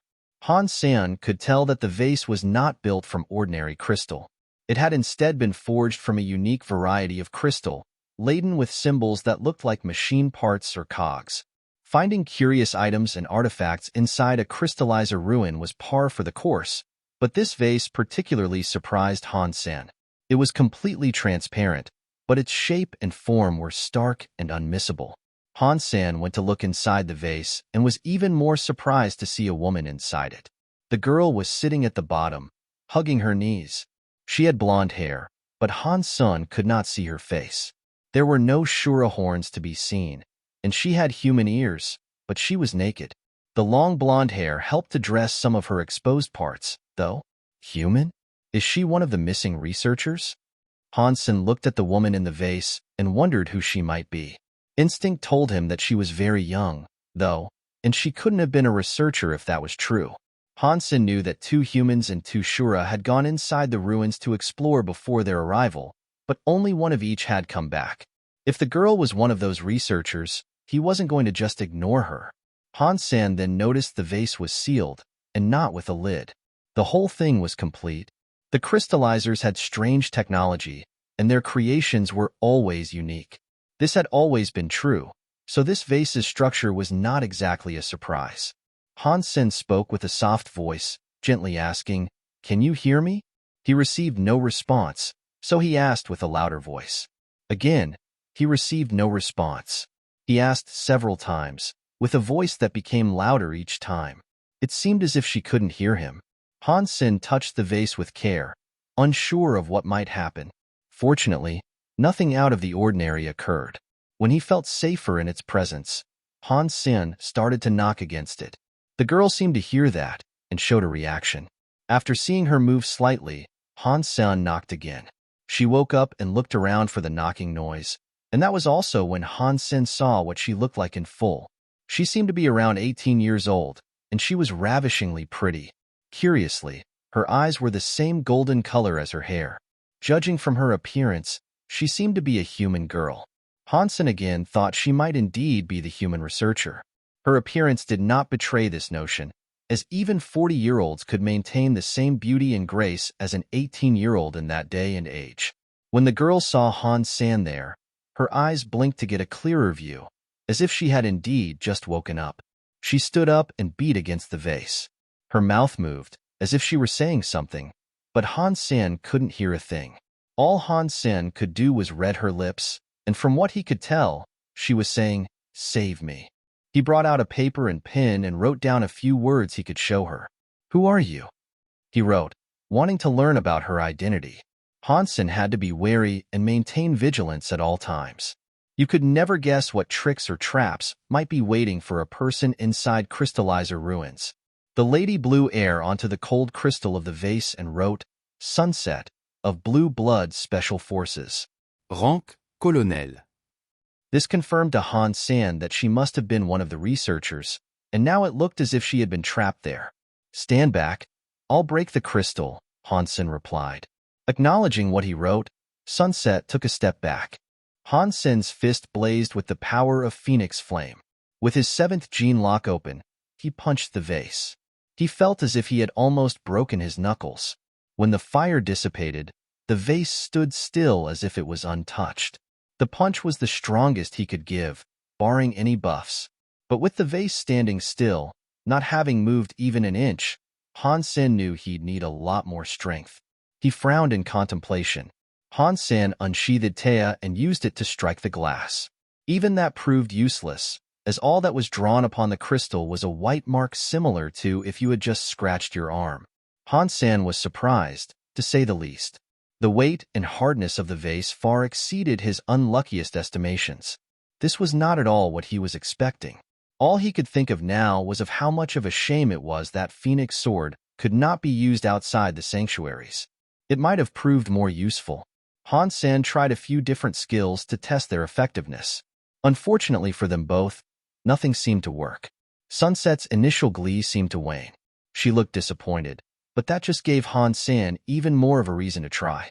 Not wanting to let her down, Han Sen tried summoning his Devilhorn sheep sword. With it in one hand and Taya in the other, he repeatedly slashed the vase in the hopes it'd break. Han Sen wasn't willing to sit back and watch, or even walk away from her while she was trapped in there. He'd do whatever it took to get her out. But unfortunately, Taya and the Devilhorn sheep sword were not enough to break through. They did, however, leave marks. It could obviously be damaged, and if that was true, Han Sen's determination would only increase. There had never before been something unmanageable for him. He had always overcome every foe, so he wasn't going to let an inanimate vase be the object of his defeat. Han Sen then thought he could try his Super King Spirit mode, or at the very least use the Gold Raven Beast Soul. He'd do anything he could to save her. Still, he continued to try with the swords he had been using, but it was all to no avail. "Just go. It won't break," Sunset wrote. Han Sen paid no heed to the message and continued to hit the vase until his hands bled and his muscles quivered. Stubbornness was what kept him from giving up, but he knew if he kept going, his hands would break before the vase ever did. He didn't have enough power, and even with remarkable weaponry, he couldn't deliver the force needed. Han Sen bit down on his teeth and transformed into a gold raven. The gold talons turned red, and they furiously attacked the crystal surface of the vase. Pang! He had 9 gene locks open on his Blood Pulse Sutra, which powered his Gold Raven Beast Soul, and this actually got him somewhere. Cracks were now beginning to form on the vase. Han Sen did not relent. He continued to strike the vase with a wretched speed and power until the artifact began to tremble. Sunset held her fists up in excitement, watching the cracks begin to grow and web their way across the surface. Han Sen could barely believe how strong the vase was. Although cracks were starting to form, after a long time, it still didn't look ready to shatter. Eventually, even Han Sen's talons began to bleed with the repeated strikes. But he thought success was close, and he thought right. So, he didn't give in or relent for 1 second. He went on and on, battering the vase with every ounce of strength he could muster. Boom! He did it. Eventually, the cracks gave in and the composure of the vase shattered like rain. Sunset was in disbelief. She was incredibly happy at first, but then she started to cry. "Are you okay?" Han Sen returned to his human form and offered her a hand that was drenched in blood. He removed his coat and then gave it to her, so she had something to wear. He would have given her a Beast Soul set of armor if he had been able to transfer Beast Souls outside the Alliance. Alas, he could not. So this had to do for now. Sunset accepted the coat and put it on, covering her naked body. She was rather petite, so the coat was more like a long dress that reached below her bum. Although he wouldn't tell her, Han Sen couldn't help but think about how sexy she was. Han Sen could do little but ask, "Why were you trapped here?" But Sunset did not respond. She stood where she was, simply staring at him. Han Sen believed she might have been in shock, following her ordeal. He comforted her by saying, "Let's get out of here first then. I entered this place alongside a few others, but I have been unable to locate them." When he turned to leave, Sunset remained where she was. She continued standing there, simply staring at him. "What are you waiting for?" Han Sen frov ned. Sunset had a surprisingly rough voice, and she said, "My time is up. Remember what I tell you now, and do not forget a single word." "What time? What are you talking about?" Han Sen frov ned again. Sunset said, "My name is Sunset. I am a colonel of the Blue Blood Special Forces. I am Han Jingji's adjutant and an investigator for the Secret Service's 7th Team." What? Han Sen looked at her as if he was seeing a ghost. His lips quivered. "You are Han Jingji's adjutant? You are an investigator of the Secret Service's 7th Team?" Han Sen's voice trembled, and his muscles twitched. He did not know whether or not this was some cruel joke, but this was the best lead he had found so far. "It's good that you know about Instructor Han and the 7th Team." Sunset nodded as she spoke, and she proceeded to say, "Now, again, listen to every word I tell you." Sunset told Han Sen, "Our team accepted an order that commanded us to breach another dimension. Things went wrong upon going there. What happened?" Han Sen asked. "I don't know." Sunset shook her head. "What? How can you not know? Have you not been to the sanctuaries?" Han Sen's eyes were wild with a desire to know. If she was truly a member, she would know what had happened, surely. "The sanctuaries? Is that the other dimension?" Sunset asked, almost as if she was speaking to herself. "How can you not know about the sanctuaries? Upon first spawning in the first God's sanctuary, you are given the basics and need-to-knows right away." Han Sen was starting to believe she was pulling his leg. Sunset looked at Han Sen and asked, "First God's sanctuary? The first? Were more discovered?" Han Sen looked at Sunset in disbelief, finding it difficult to determine whether or not she was joking. "Just tell me about this other dimension, this sanctuary, as you put it. Explain to me as plainly and as concisely as you can," Sunset asked. Han Sen noticed her face was quite serious and that this was a genuine question. So, he spared no time in explaining to her what the sanctuaries were. He told her how they had been constructed and what the creatures and spirits were like, having adapted to their presence. He explained what he could in a few minutes. When Sunset heard what he had to say, a strange look fell across her face. She then said, "If what you are saying is true, then this is not the place we found. The 7th Team did not breach this sanctuary. Are you saying you found another dimension, separate from the sanctuaries?" Her words were challenging Han Sen's ability to believe her, and he was starting to think she was a liar. Humanity came to know about the existence of sanctuaries through the 7th Team. They were the ones who discovered them. In the years that followed, humanity started to evolve at an alarming rate. Sunset stroked her hair and said, "Where we went was not the sanctuary you have described. Or at least, it may have been a sanctuary, just not one that is known to you. When we breached this new dimension, we spawned someplace together." "Where did you spawn?" Han Sen harbored many doubts about whatever she was going to tell him, but he still wanted to hear what she had to say. Sunset wore a confused look, and she explained, "Where we went to, it was like God's kingdom." "God's kingdom?" Han Sen again thought she was referring to the sanctuaries. The sanctuaries could, after all, be referred to as a place of miracles and could believably be described as God's kingdom. Han Sen told her, "Yes, the sanctuaries are amazing. I wouldn't be against referring to them as God's kingdom." Sunset shook her head and explained, "You misunderstand me. I'm talking about God's kingdom.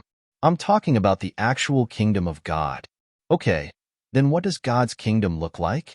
Han Sen's curiosity had not lessened, despite the pinch of salt he was carrying. "I cannot describe it," Sunset said. "That's convenient. Then just tell me about the environment there." What did you see? Han Sen asked. If I was able to describe this place and encapsulate it in mortal words, it wouldn't be a kingdom that belonged to God. The beauty of this place cannot be aptly put into words, Sunset told him. All right. Well, what did you want to tell me earlier? Han Sen wasn't really sure how to deal with this entire situation anymore. If you find Han Jingji, you must kill him. Her words made Han Sen's blood run cold, and he was unable to lax the instant stiffening of his muscles. Han Sen recalled his encounter with Qin Huaizhen and how he had been told to be wary of Han Jingji. He had died before he was able to learn more, but now he had met Sunset, who seemed to be on the same level. What she had just plainly told him was in line with what he had previously learned, too. As to why the Ning family said Han Jingji had saved their family, he did not know, and the Qin family as a whole respected him. If Han Jingji really was not the likable, respected person Han Sen had previously believed him to be, wouldn't Qin Huaizhen have warned his family? Han Sen couldn't wrap his head around what was going on, so he asked, "Why should I kill Han Jingji?" Sunset looked strange, as if she was not expecting this response. Her words in return were simple, but perplexing. She said, "Do you believe in God?" "I believe in something, for sure. I'm not an atheist, but I don't follow the teachings of any religion in a devout manner," Han Sen explained. Sunset then asked Han Sen, "Would you believe me if I told you we saw the face of God?" "Oh, really? What does he look like? I haven't seen God before, so I'm curious." Han Sen wasn't sure if she should be taken seriously. Again, if I could explain it, it would not be God. Sunset paused briefly, and then went on to say, "Bring this news to the rest of the Qin family. Qin Huaizhen must be told to kill Han Jingji." "Do you know who I am?" Han Sen asked. "I see that you possess what is left of Taya, so I can only assume you are from the Qin family." "Are you?" Sunset asked. Han Sen shook his head and said, "No. I was given Taya as a gift, more or less. But you should know my surname is Han and that my great-grandfather is Han Jingji." Sunset looked at Han Sen in shock, and she exclaimed, "What? But he didn't have an heir. Even if your great-grandfather is called Han Jingji, it has nothing to do with him. Them both having the same name is a coincidence, nothing more. Couldn't he have had a bastard son?" Han Sen frov ned. "Of course not," Sunset said with assurance. "Then at least tell me why he must be killed." Han Sen felt as if the conversation was going around in circles. "He must die because he is blasphemous," Sunset said. Han Sen now knew why Sunset asked him if he believed in God. But Han Sen still thought he was missing a piece of the puzzle. After all, why would she want to kill Han Jingji if he had only said something blasphemous or comical towards God? "It does not matter if you believe he should be killed or not. Just deliver this message to Qin Huaizhen." "Han Jingji must die," Sunset said. Han Sen, with a wry smile, said, "Qin Huaizhen is dead. He has been for a while." "What? Qin Huaizhen is dead?" She suddenly looked angry. She grabbed Han Sen and shouted, "You're a liar! He can't have died. I thought he used." Sunset's dialogue trailed off, but her now psychotic look remained fixed on Han Sen. "Why are you sure he cannot be dead? He really is." Han Sen then went on to tell her about Qin Xian's story. "No, that's wrong. He's immortal. You're lying." Sunset became hysterical. Han Sen frowned, but he knew he had stumbled into something rather big. Something profound and complex was going on, and this was the biggest thread to its unraveling he had yet found. Han Sen then told her, if Qin Huaizhen really did not die, then there is one other possibility. "And what possibility might that be?" Sunset asked. Han Sen then proceeded to tell her of his encounter with Qin Huaizhen beneath the Black Desert and what had occurred there. Qin Huaizhen, why would he have gone there? Suddenly, Sunset's face went all pale. She carried on to say, "We were wrong. We were tricked." "What's wrong?" Han Sen asked, knowing the truth was so close, at long last. Sunset seemed a little mad now, as if she had blown a fuse. She repeatedly mumbled how something had gone awfully wrong, and about how she and the others had been tricked in some way. When Han Sen wanted to ask again, he noticed something amiss with her face. It didn't look as pretty as it had earlier. It seemed aged. She looked older and older, as wrinkles crept across her face. Her soft skin started to hang like a leather sack, and her hair turned gray and thinned. She was drying out. Your body. Han Sen shouted. Sunset looked at her hands, and she herself looked shocked. She tried to compose herself, and when she did, she looked at Han Sen and said, "Find Han Jingji and tell him about me and Qin Huaizhen. If he didn't die, then maybe. Before she could finish, her life force was switched off. Her body had withered to become an old skeletal husk. The moment before she died, she collapsed into Han Sen's arms and said one last word. Wrong. After that, there was nothing more. She was gone. In a few seconds, she had died of old age.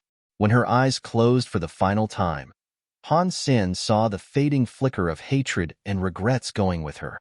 Where did they go and what did they do? Han Sen's mind was in disarray over what he had learned and what he had not. It made him sad to see such a beautiful woman grow old and die right before him. Han Sen stood there for a while and thought, but when he decided it was time to move on, he first chose to dig a grave for her inside the temple. Han Sen wouldn't have been able to take her back home, and neither could he explain who she was or why she was there. Han Sen had heard many things, and while some questions were answered, the answers themselves just brought more questions with them. Han Sen left the temple. When he exited, he saw the green beetles were still there waiting for his return. Just as he wished to leave, though, the green beetles built a wall to prevent his passage. What else do you guys want from me? Han Sen frov ned. He initially believed the beetles had brought him there in order to save Sunset, but seeing as she was human, perhaps her being there was all circumstance. Perhaps they wanted something else. Perhaps it was indeed a coincidence, and Sunset really didn't have anything to do with the beetles.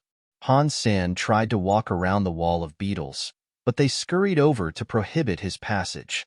He took a few steps back, as if he was returning to the interior of the temple, and watched the beetles disassemble their wall. Thinking it best to oblige their desire, he walked back inside to see if he could find any particular item they might have wanted. Aside from the now broken crystal vase, though, there was nothing. There were only the stone dings left in there. There were 3 of them in total. Each was 1 meter in height. Do they want me to move these things outside for them? Han Sen wondered. He approached one of them, and with his power, managed to lift it up and bring it outside. When Han Sen brought one of them out, the beetles looked happier. Then, they quickly parted to form a path that Han Sen should follow. Han Sen looked to the end of this new trail and noticed that it led to another building.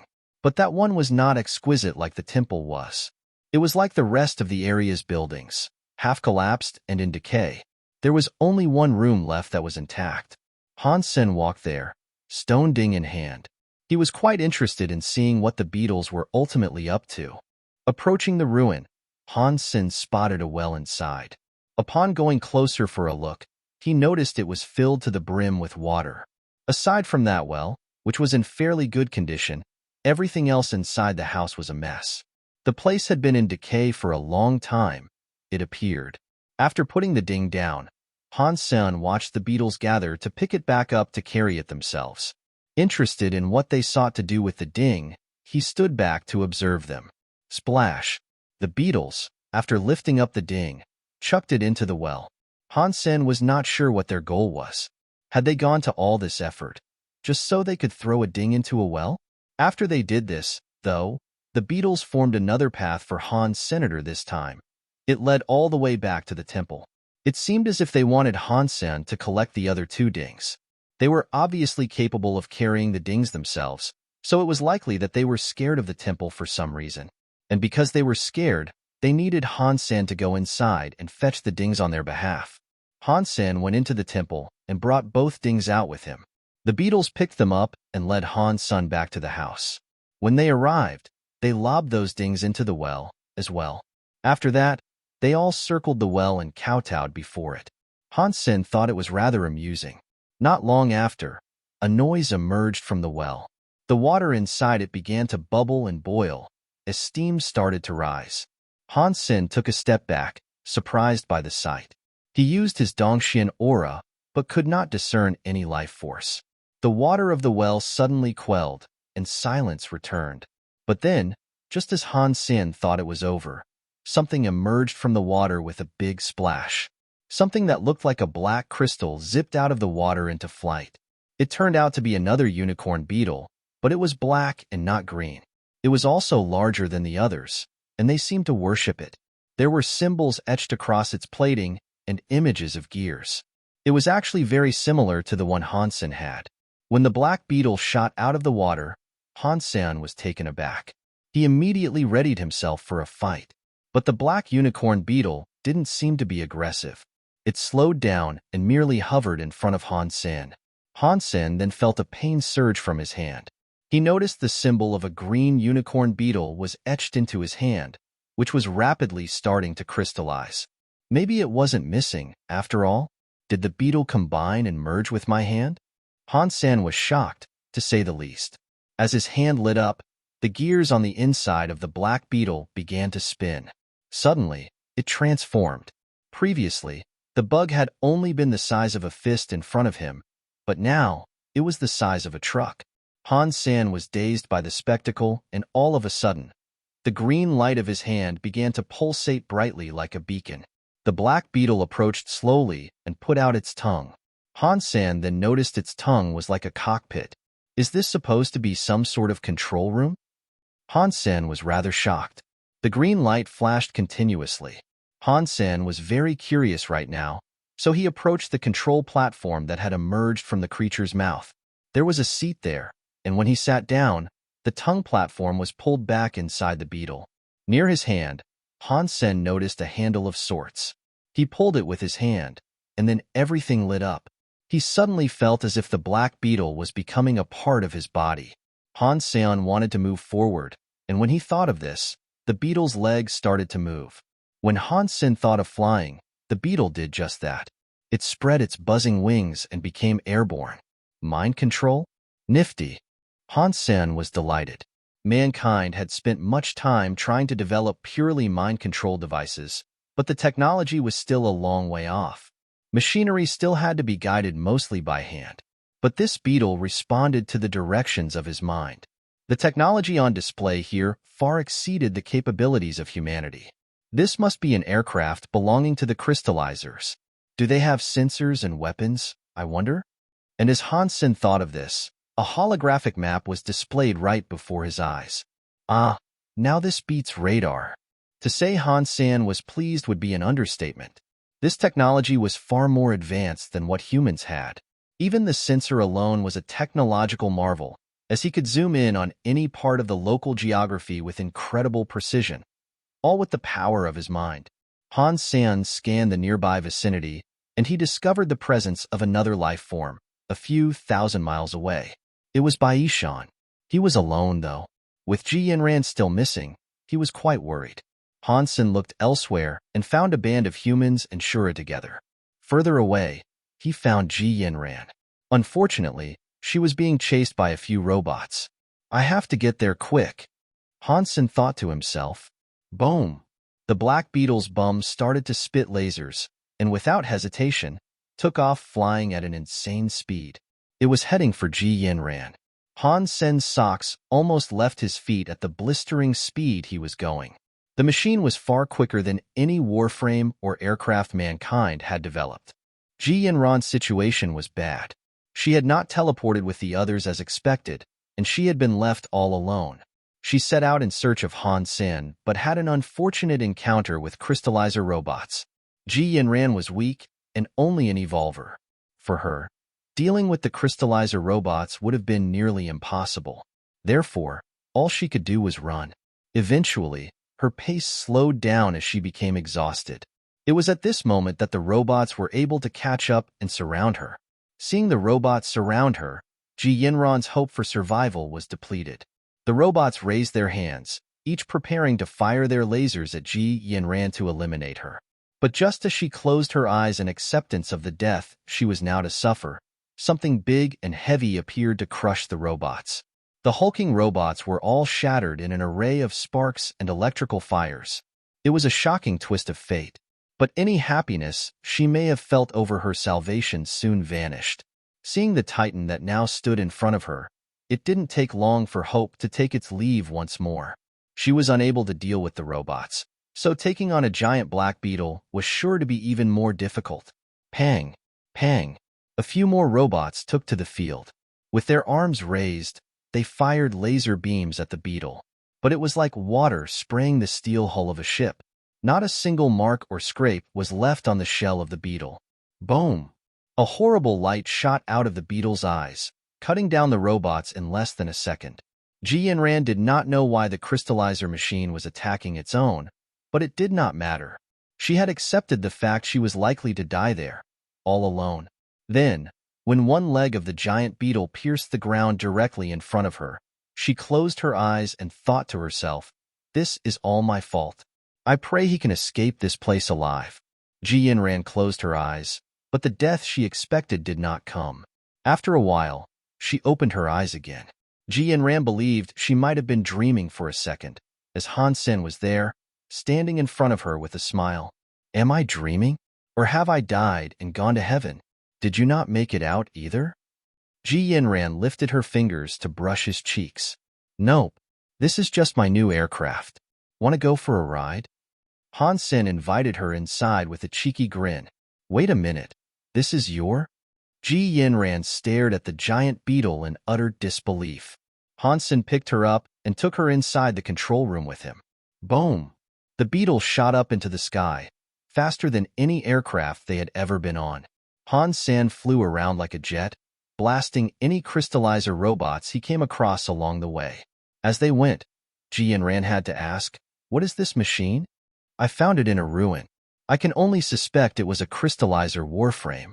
Han Sen then went on to ask, "Is that a purple crystal core?" "Yes." Ji Yanran looked happy. Han Sen fired a light to a purple core down on the grasslands below. In an instant, it was sucked into the beetle. "Baby, hold on tight. This is going to get a little wild," Han Sen warned her. Then, the beetle started flying even faster. It spun around and eliminated a few crystallizer guards that were ahead. He zipped left, right, and center, collecting a multitude of purple crystal cores. When he was done, Han Sen used his holographic map to survey the entire region and track the location of his teammates. Fortunately, none of the others were in any danger. But they were each traveling at a very slow pace, not wishing to be hasty. It was most likely due to the fact they had all been split up, and they were each exercising caution by moving slowly but cautiously. Han Sen paid little mind to this, though. He continued flying on his own, out in search of the purple crystal cores that were their objective. Unless the beetle attacked first, the guards would not respond to the aircraft. He blended in. So, with no threat, there'd be nothing to slow him down. He did not want his teammates to see him operate the machine, either. If they did, it'd cause a lot of trouble for him, and the machine would end up being confiscated by the Alliance. Since this all had something to do with his hand, too, there'd be nothing but trouble for Han Sen. He wouldn't mind Bai Yishan seeing it, but if the others did, the Alliance would most certainly take it away. As far as the operation was concerned, the only thing Han Sen was unsure about was the purpose of the purple crystal cores. He had no clue what they could be used for. Before he managed to obtain the black beetle, he'd had no way of hiding some for his own examination. Attempting to swallow a core and smuggle it out that way would have been impossible. He would have been scanned. But now that he had this beetle, he could collect as many as he wanted and smuggle them out by shrinking down the beetle. "I'm not greedy, but without this black beetle, I doubt the others will be able to obtain many themselves. It's only fair that I get to keep a few for myself, if it means the bigwigs who ordered this operation also receive far more than they expected to." Han Sen gave himself an excuse that worked. "Once I've got all the purple cores, I think I'll kill all those Shura," Han Sen thought. "We are cooperating, but we are still enemies. This truce is a farce, and we all know it." Han Sen believed the more he could kill for the Alliance now, the fewer enemies they would have to deal with in the future.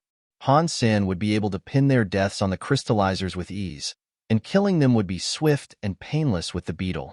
Anyway, before he did anything else, Han Sen wanted to collect as many purple crystal cores as he could. When the operation's timer ran out, it'd draw suspicion if he was to remain and not leave. But he had plenty of time, and for the next 4 days, he stayed in his beetle and went around collecting as many purple crystal cores as he could find.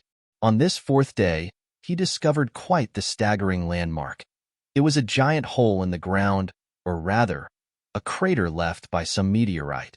It was 50 miles in length, and after a preliminary scan, Han Sen was able to detect the presence of more architectural ruins at its center. This must have been the heart of the entire crystallizer region they had come to examine. Save for that one temple Han Sen found, there was nothing complete there anymore. Everything around was in various states of decay. It looks like something horrible befell this place. And judging from the crater, that might be literal, Ji Yanran said, as she stared at the monitors. What could cause something like this? Han Sen thought the crater was rather ominous, and it was teetering on the brink of being absolutely frightening. The crystallizers weren't known for cheap construction. They built their civilizations to last, and their structures were incredibly hardy. Average buildings of theirs had been known to withstand atomic bombs. But the city there was an absolute ruin, and the landscapes all around were ravaged and desolate. There must be a trace or lead we can follow up on. We should go out and search for it, Ji Yanran said. Han Sen scanned the ruins with the gizmos in his beetle, but he couldn't find anything to indicate what had caused the devastation. What Han Sen was able to detect, though, was the presence of more purple crystal cores. There were lots of them, and Han Sen hypothesized the region they were in now had to be some sort of warehouse for them. Han Sen used the beetle to dig them up, and with the abundance that were there, it took a few hours to collect them all. We are going to be rich. There's over 1,000 of them. Han Sen was very enthusiastic over the result. Han Sen poked about some more, but couldn't find a load that contained as many as the one he had just unearthed. When Han Sen returned from that place, though, everyone had left already. It was supposed to be a 10-day operation, and now, with the timer expired, people were happy to leave. Des astérisques MN. I was going to kill those punk Shuras. While that was disappointing, he didn't let it weigh on him. The riches he had found more than made up for the lack of Shura killing. We have to go now. If we remain any longer, it might draw suspicion. Ji Yanran looked at the vast number of cores they had collected, and went on to say, "What are you planning to do with them?" Ji Yanran knew Han Sen wasn't the sort of person to so willingly hand out what he had collected. "I'll think of something, but you should take a few of them with you." Han Sen then took Ji Yanran back to her spawn point. After that, he rode his beetle back to where he had spawned in. He put away the black beetle, which reverted to the size of a small green beetle, and gave it a scan. Nothing could be detected, and certainly not the massive amount of purple crystal cores that were still inside it.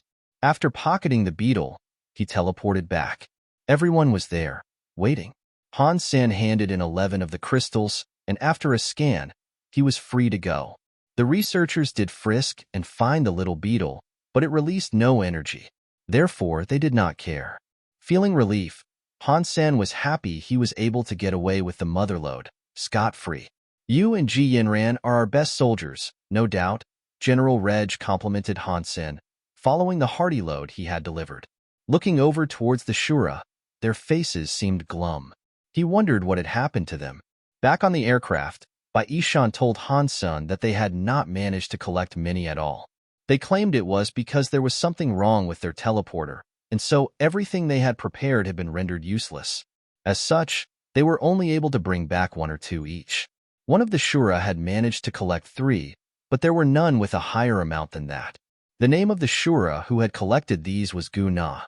The Shura were initially happy with the amount they retrieved, but their faces quickly turned sour when they saw Ji Yanran return with 8. Their faces practically curdled when they later saw Han Sen come back with 11. "I shouldn't have handed in that many.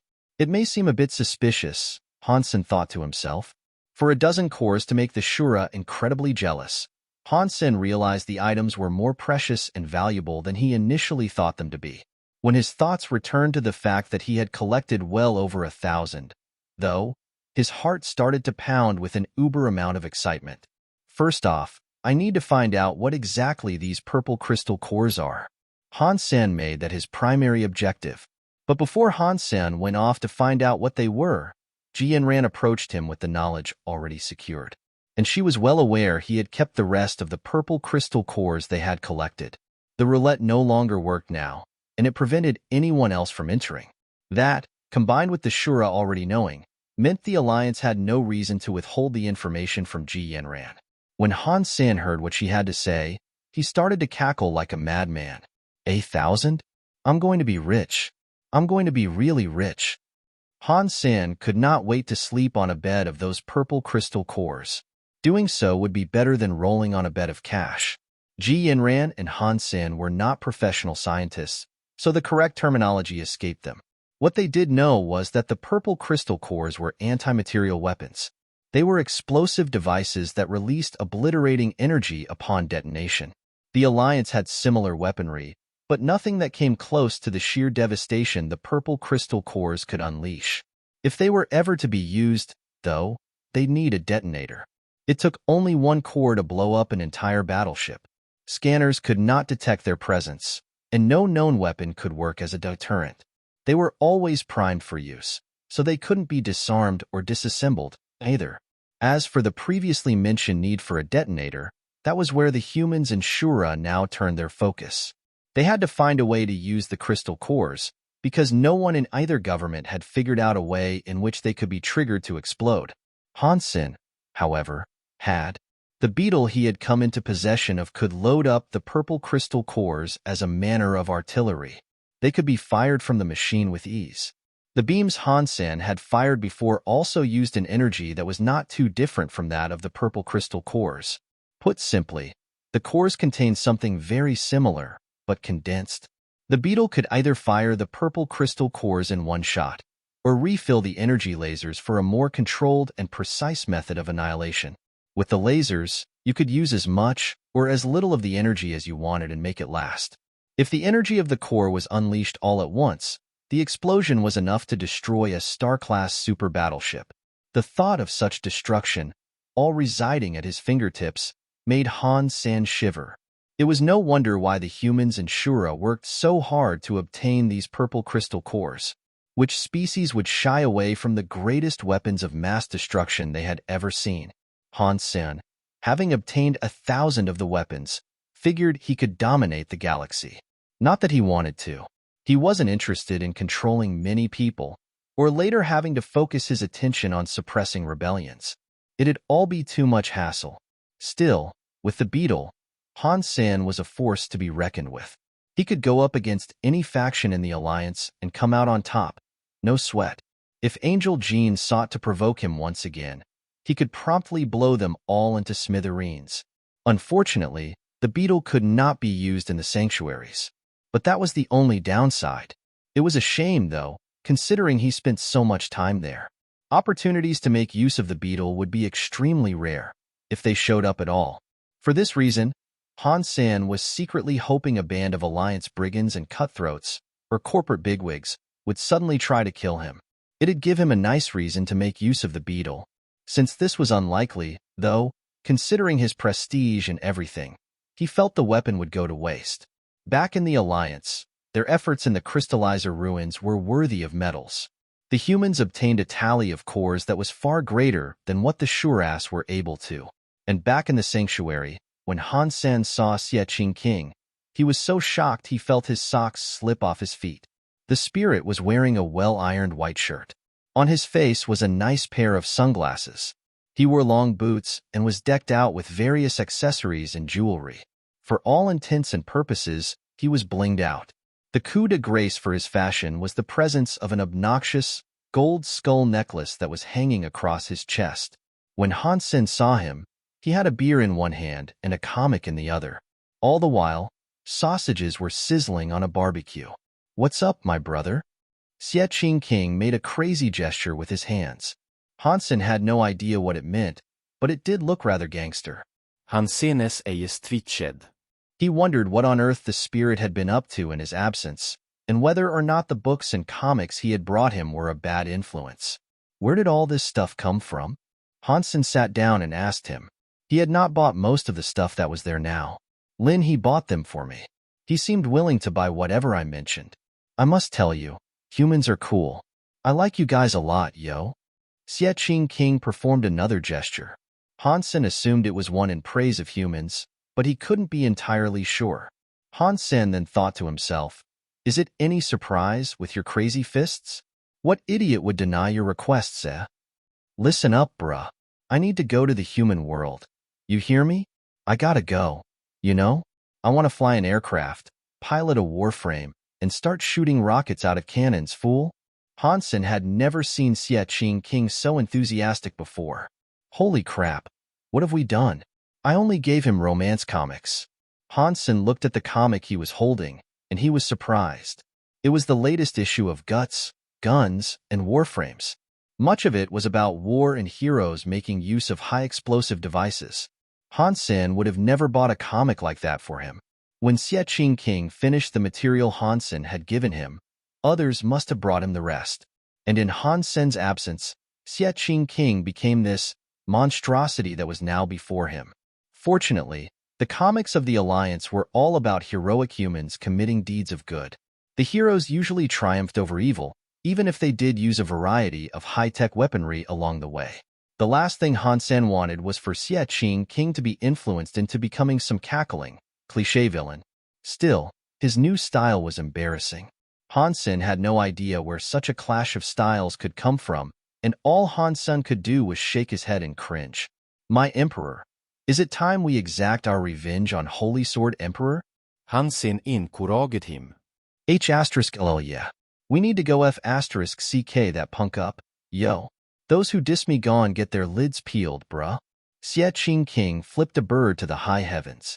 Han Sen was cringing until his teeth ground, but he couldn't help be a little interested in what Xie King had read to prompt such a large change in dress style and dialogue.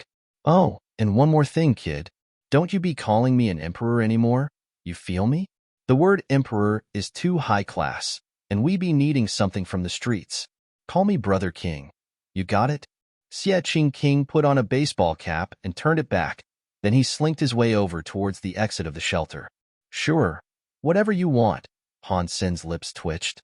Although Xie King was strange, at least he still wanted his revenge on Holy Sword Emperor. With his power still there, and his friendliness towards humans still intact, that's all that really mattered. Thankfully, he hadn't been inspired by reading material that would prompt a desire for world peace. The last thing he wanted was Xie King reading about the virtues of Gandhi. I need to talk with Lin Weiwei about the do's and don'ts of what to give this guy, Han Sen thought to himself. Han Sen and Xie King set off towards Holy Sword Shelter. There was not much need to prepare, as there would only be 2 super creatures and 1 king spirit there. It would be an easy fight. Inside Holy Sword Shelter, Holy Sword Emperor's face was green. The other spirits there were all in fear. Han Sen and Xie King were not sneaky in their approach of the shelter. Fearlessly, they waltzed before its gate. Before they had come, though, they had made stops at 12 of Holy Sword Emperor's other shelters, including Sword Palace Shelter. They were each claimed, resulting in the destruction of Holy Sword Emperor's son's spirit stone, too. Holy Sword Emperor knew they were a force to be reckoned with, so his first idea was to run. But with his spirit stone embedded in his shelter, he knew fleeing would be futile. Xie King, I won't forgive you for this, Holy Sword Emperor exclaimed, before running towards his treasury. He opened the vault, and with great care, opened a certain metal box that was within. He picked something up, his expression emotional and complex. Han Sen was a little disheartened. Initially, he had only wanted to come straight to this shelter, so he could slay Holy Sword Emperor and be done with the primary local threat. But Xie King had told him that to preserve their honor, Han Sen would have to take down all of Holy Sword Emperor's lesser shelters before tackling the big one. Why is he just destroying all the spirit stones? Can't he save some for me? Han Sen wondered to himself. Xie King was nabbing all the glory, leaving only the bones for Han Sen to pick through. All he was able to get was the flesh of sacred blood creatures, and that was only because Xie King did not need or want any himself. Han Sen swore to never fight with him again, unless it was an emergency. He was too arrogant and selfish, he thought. If Han Sen was strong enough, he might even have tried to kill him. As disappointing as all this was, though, he couldn't deny how good it felt. There he was, in the third god's sanctuary, steamrolling through a multitude of shelters, as if it were no more difficult than a Sunday drive. With no force able to oppose the duo, it felt pretty good. Bauer had also accompanied Han Sen, and she was sitting upon his shoulder. In her hands, she played with the birdfish thing. Now, they were marching directly before Holy Sword Shelter.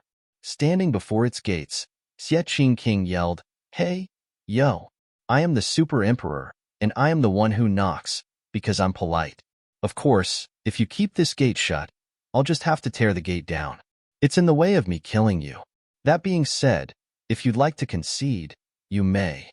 If there was anyone else around, Han Sen would pretend he did not know him. Xie King was obviously having fun, though. He made another strange gesture and said, "I may give you 15 minutes to decide, punk. If you want mercy, you better get out here." Han Sen spent that time observing the shelter that was before him. He couldn't help but admire the grandeur of the place. It was a massive walled city, but it was disturbingly quiet. There was no noise coming from beyond the gate, and there seemed to be no creatures manning the ramparts or watchtowers. Han Sen used his Dongxian aura to scan the area, and that was when he saw Holy Sword Emperor standing above the gate. 100-meter-tall creature stood behind the king's spirit. In the sky, there was an ape flying around with bat wings. It was like a creature risen from the pits of hell, or Oz. "Xie King, we are both king spirits here. There is no need to take things to such extremes." Holy Sword Emperor began a speech. Although Han Sen's golden raven was strong, he wasn't entirely sure it'd be enough to take on Holy Sword Emperor or his pets. He couldn't kill a fully healed Xie King, either. In response to Holy Sword Emperor, Xie King immediately said, "Cut the crap, fool. You either fight me like a man or get down on your knees. Fine. But let it be on your head." Holy Sword Emperor started his signature move. 1,000 swords rose from his hands, and he sent them all flying down towards Xie King. Xie King then said, "That old chestnut? Oh, please." Xie King threw a punch and generated a shockwave that knocked all the swords away. The entire skill was cancelled by that single throw of a fist. Roar! The 100-meter-tall beast leaped down towards Xie King and Han Sen. In that creature's mouth, Han Sen saw something swirl. It was like a blood-red sea. If he was sucked into that vortex, he didn't fancy his chances of survival very much. Han Sen received Brother Seven's information, so he already knew what to expect from the two super creatures of the shelter. "Then we fight to our deaths, I take it?" Xie King leaped into the sky with a silver light and threw a punch towards the super creature before him. The hit landed, and it sent the super creature reeling backwards in agony. As it suffered the power of that blow, it screamed in pain. Still, it tried to use its talons to grab Xie King's head. Xie King threw an uppercut towards the incoming talons, eliminating its advance and giving the monster very sore fingers. The punch was stronger than the monster's attack had been, and the additional force sent the creature flying away. The other super creature swooped down with its bat wings to attack Xie King, but it was a futile attack. Xie King was so fast, he even had the time to reapply gel on his hair. Seeing this, Han Sen felt another stabbing cringe. Xie King was now like a slut, reapplying makeup and pushing up her boobs before meeting new clientele. Xie King knocked away the airborne monkey, and with the coast clear, Han Sen took off running to get Holy Sword Emperor's spirit stone. Holy Sword Emperor saw this, and so he quickly fired his swords Han Sen's way. Han Sen transformed into a black raven. He was enveloped in a raging fire, which accelerated his pace. He effortlessly evaded the barrage of swords that were coming for him. All the swords were broken and burnt. They smoldered and melted inside the ruthless flames that were left in Han Sen's wake. "You took advantage of my injuries the last time we met, human. Do you think you can defeat me this time?" Holy Sword Emperor looked enraged, and he drew out a single, menacing greatsword. The sword lit up, and red flames burst out to color the sky. Han Sen combined his phoenix techniques with arrow, which put him at an advantage. The greatsword's power was almost as strong as Han Sen. It just fell a touch short. Han Sen used his gold raven for the pursuit and evasion. Nothing else compared to its advantages there, but it did prevent him from using a multitude of other skills. The abilities he frequently used in battle were off-limits, so using the gold raven for actual combat was fairly pointless. Humanoid shapeshifter beast souls are better. I'd do well to find one of those, Han Sen thought to himself.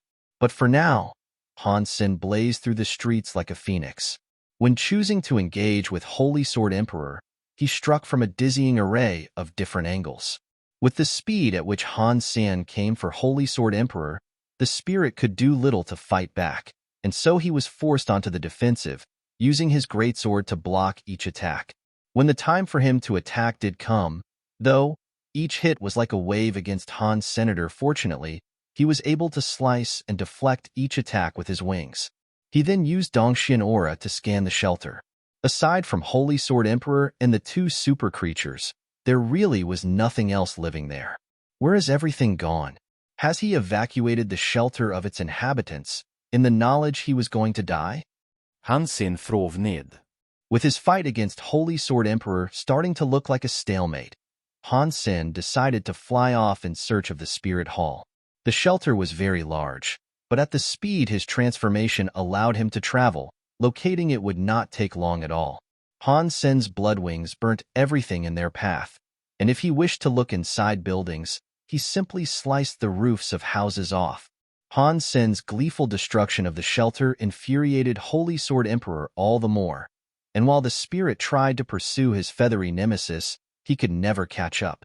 After a few miles of flying, Han Sen found a hall which contained a peculiar statue. In its chest was a sword-shaped spirit stone, undoubtedly Holy Sword Emperor's, Han Sen thought. Delighted with his quick discovery of it, Han Sen made his way over. A look of shock came over Holy Sword Emperor's face, and realizing he had no other option, he brought out the item he had taken from the treasury vault. He said, "If you won't allow me to live, then we can die together." Han Sen paid no heed to what was spoken. With the spirit stone directly in front of him, he wasn't willing to give it up now. Holy Sword Emperor, seeing no change in Han Sen's course of action, destroyed the item in his hands. The item was black, and it was shaped like an egg. Upon breaking it, something came out. It was like a black liquid, and it gushed out from the remains of the impossibly small, egg-shaped item. Quickly, it began to dye the entire hall black. "The spirit stone is mine." Han Sen suddenly saw black, as if something had turned off every light in the world. This was unexpected. Even in the darkest of nights, Han Sen could see fairly well. He tried scanning the vicinity but found nothing. Strangely, he then began to feel something pulling his body. When Han Sen regained control, he was able to see clearly again. He was still in front of the statue, as if nothing had changed. But when Han Sen raised his head, he was frozen. Han Sen saw a giant face in front of him that was bigger than the palace itself. It smiled as if it were a Buddha, but its facial features most certainly weren't like that of a Buddha. It was a woman's face, curtained by long, delicate strands of hair. The woman's face looked as if it could swallow Han Sen whole at any second. Strangely, though, it wasn't alive. It was just a statue, one that had been made from copper. Han Sen tried not to think too much of its sudden appearance, so he leaped back up and grabbed the spirit stone before doing anything else. Holy Sword Emperor, seeing his stone taken, stood there saying, "I was going to try and grab Xie Qing King too, but you have been a thorn in my backside for as long as he has. You will do. See you in H*LL, squirt." After that, Holy Sword Emperor's sword gleamed before his body exploded in a haze of light. The moment he exploded, the spirit stone shattered in Han Sen's hands. All Han Sen could present was a wry smile, as it had been a while since he had last seen a spirit kill itself. All of a sudden, Han Sen's figure returned to that of a human again. He floated upwards to get a look at his surroundings. Judging from what Holy Sword Emperor had told him, nothing good looked set to happen. When Han Sen reached the sky, his face became glum at what he saw. A large portion of the shelter had been torn away, as another part of the shelter was lifted into the sky by the statue's hand. The statue was unbelievably massive. She was clad in armor, and she possessed wings.